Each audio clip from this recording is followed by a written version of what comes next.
Чарльз Дарвиннің «Түрлердің шығу тегі» атты ғылыми еңбегі жарыққа шығады. Бұл сол кездегі ғылыми ортадағы сенсациялық жаңалық болды. Мұндай жаңалық ашқан ғалымдар әдетте ұзақ демалады, ал енді біреулері өмірінің соңына дейін сол еңбегін дамытумен айналысады. Сондай ғалымдардың бірі Дарвин сенсациялық жаңалығын одан әрі жетілдіру бағытында тынымсыз еңбек пен ізденіс үстінде болды. Ол күн ұзаққа өсімдіктердің тіршілігін бақылаумен болады. Сағат сайын Дарвин блокнотына шимайлап сызықтар сызады.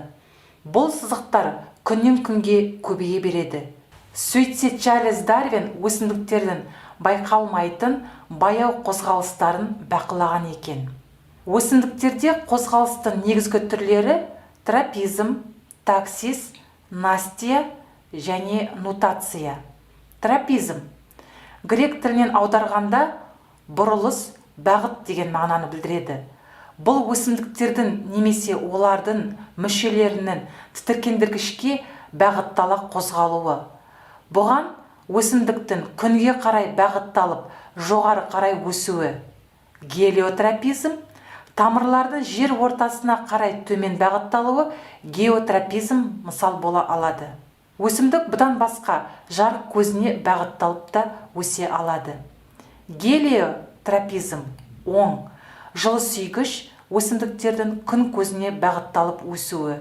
Геотропизм теріс, банан ағашының жемісі орналасатын өсі жаңа түзілген кезде төмен қарай өседі, ал гүлдері қураған соң жоғары қарай бағытталып өсе бастайды.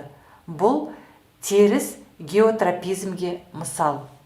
Таксис гректен тілінен аударғанда орналасу. Еркін қозғала алатын төменгі сатылы өсімдіктердің бір жақты тітіркендіргіштермен, мысалы жарық, ылғал, электр тоғы, тағы басқаларының тітіркендіруге жауап беруі. Сондай-ақ жеке жасушалардың қозғалу реакциясы. Хламида монада балдырының қозғалысы. Настия грекше көнбістену.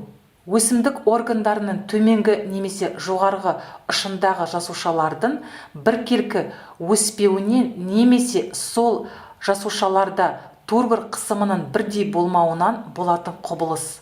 Мысалы, көптеген өсімдік гүлінің таңертең ашылып, кешке қарай жабылу үрдісі. Қызғалдақ күлтесінің ашылуы. Нутация грекше тербелу, бұратылу. Өсімдік органдарының тербеле қозғалуының нәтижесінде белгілі бір трекке орала өсуі. Бұл өрмелеп өсетін лиана өсімдіктеріне тән. Жүзім ағаштарының мұртшасы арқылы өрмелеп өсуі.